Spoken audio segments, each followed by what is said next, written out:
Hey guys, I'm back again with another Game of Thrones review, Season 1, Episode 2, The Kingsroad. Basically this starts off right where the pilot left off.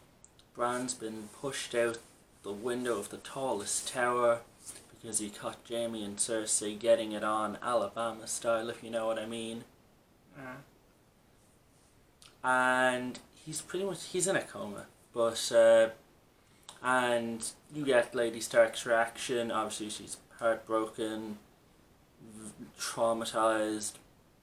Meanwhile you have Ned starting his journey to King's Landing with Robert and with Arya and Sansa in tow. You have Jon Snow leaving for the Wall. Basically all the characters that came together in the pilot separate. This episode is very much everyone's going to separate off, do their own thing. Jon Snow and Tyrion have gone off to the Wall. Jon to join, Tyrion to visit because, you know, he's Tyrion, he does that. And obviously I love this episode. I love pretty much all Game of Thrones episodes. Well, this is a really good episode. This episode builds up characters. This is a very character building episode for multiple people, and one thing that always impressed me about Game of Thrones is the ability to have characters have one single scene together before that relationship between those characters to be formed, cemented and believed seasons on in that one scene. Like Jon Snow and Arya have their one and only scene together, but even now, 7 seasons in, everyone knows just how strong that sibling relationship, well, not a sibling because obviously Jon Snow's parentage is later revealed. I won't go into that, that's another video way down the line. But but the relationship between Jon Snow and Arya, everyone knows, okay, when they meet each other, when they're reunited for the first time, which will happen in Season 8, judging by the one clip that we bloody saw in that HBO trailer. I'm dying for that full trailer. But we know, okay, that reunion's going to be really heartfelt because we know these two have a strong connection, even though they've only had one scene together.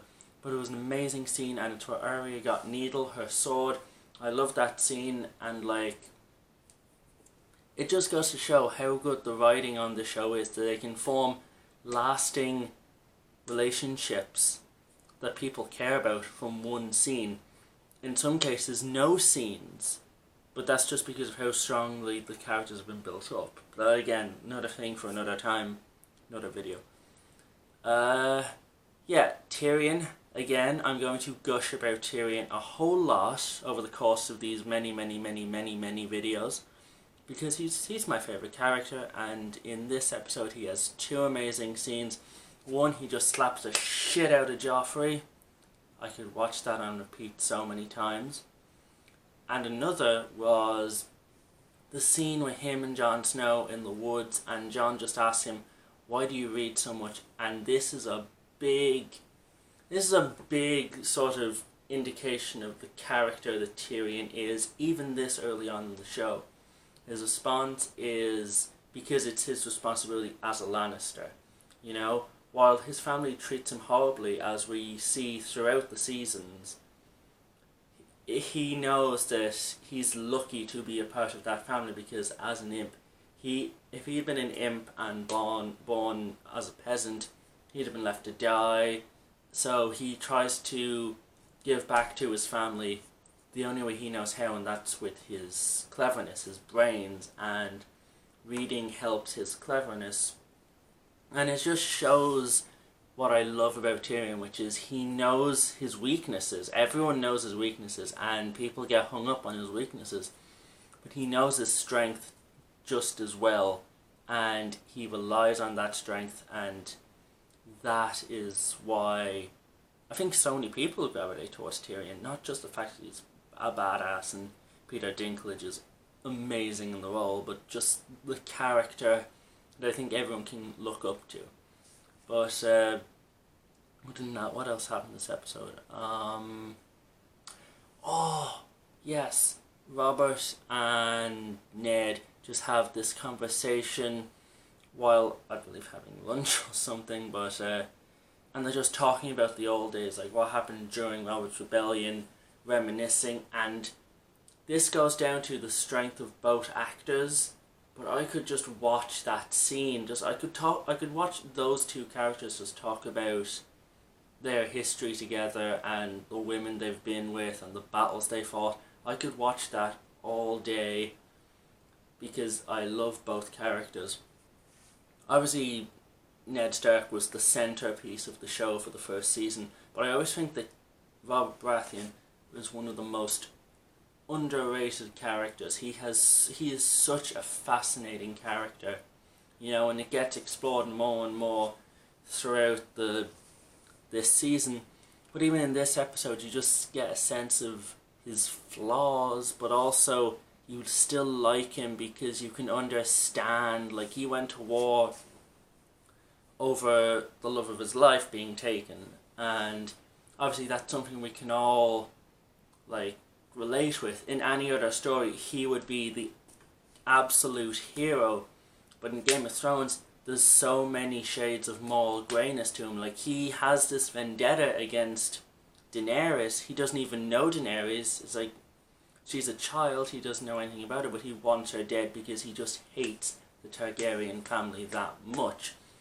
That is one of the most brilliant things about Game of Thrones. It takes characters who you think, okay, they're bad guys or they're good guys, and there's so many moral shades of grey to every single character that there's very, very few who could be downright 100% bad and downright 100% good.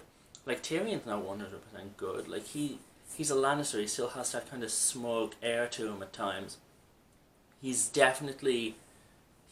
sort of like lower tier hero, upper tier anti-hero in a way. He's kind of Loki-ish, but minus the whole super villain phase that Loki went through. But yeah, so obviously that scene, the stuff with Daenerys, again, that's character building.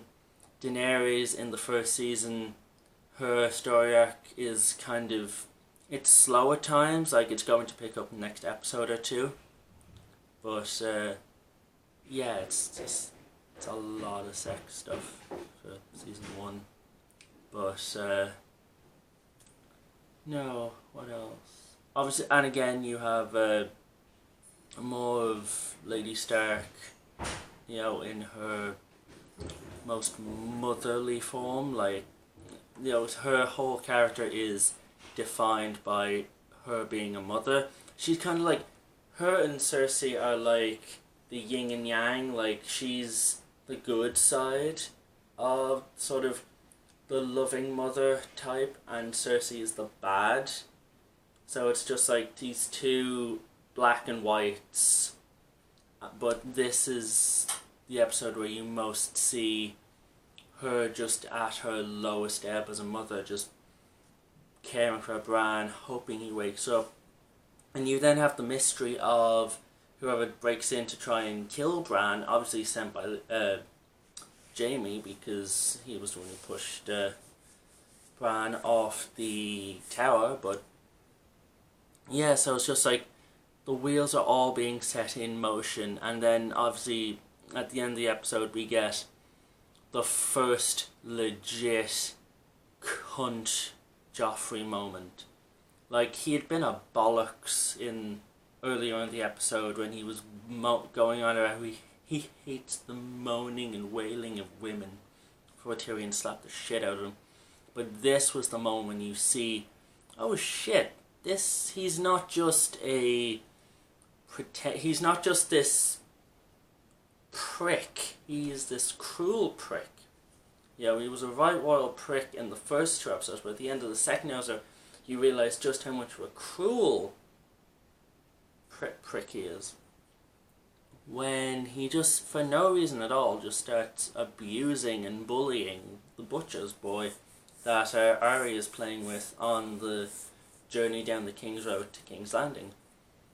And eventually this ends up with Joffrey being attacked by Nymeria, Arya's direwolf, who escapes, not to be seen until season 7, maybe? I'm still not sure if that was Nymeria in season 7, to be honest. It was a big fucking direwolf, but we don't know if it was Nymeria or not.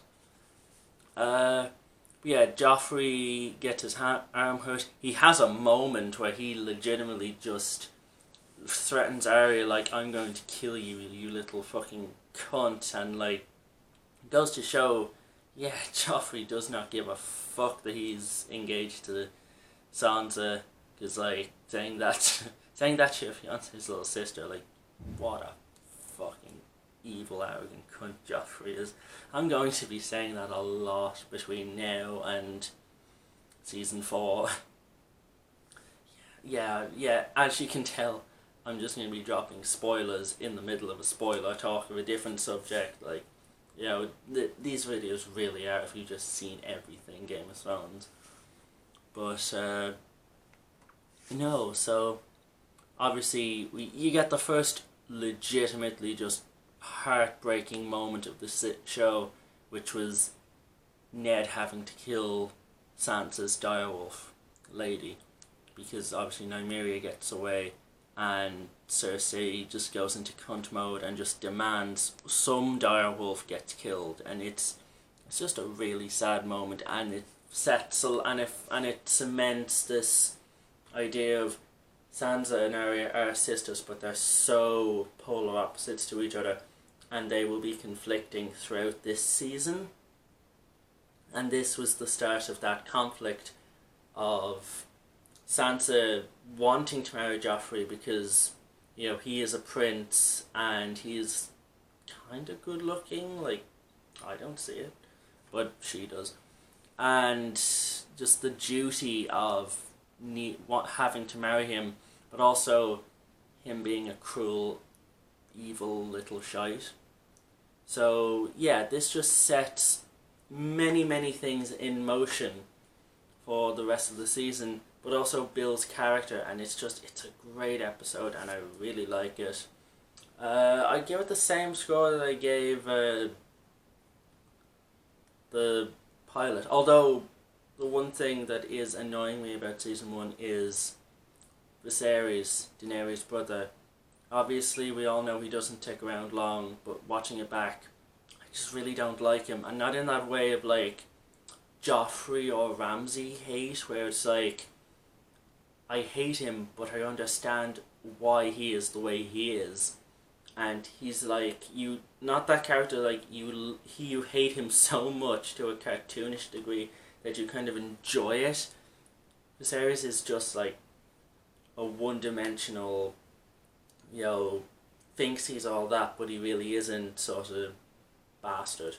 Yeah, I'm not great with, like, thinking of descriptions on the spot, obviously, but he thinks he's all that, but he's not, and he's just very annoying as a character, and I know he's meant to be this pretentious brat who just thinks everything. Like, he sells his sister to a Dothraki horse slave and then just immediately starts calling her a Dothraki slut, like, you know, piece of shit, but, you know, he's just getting on my nerves, but, yeah, and thankfully, he won't be around very long. So, other than that, this is a great episode, 9 out of 10. I will see you guys soon.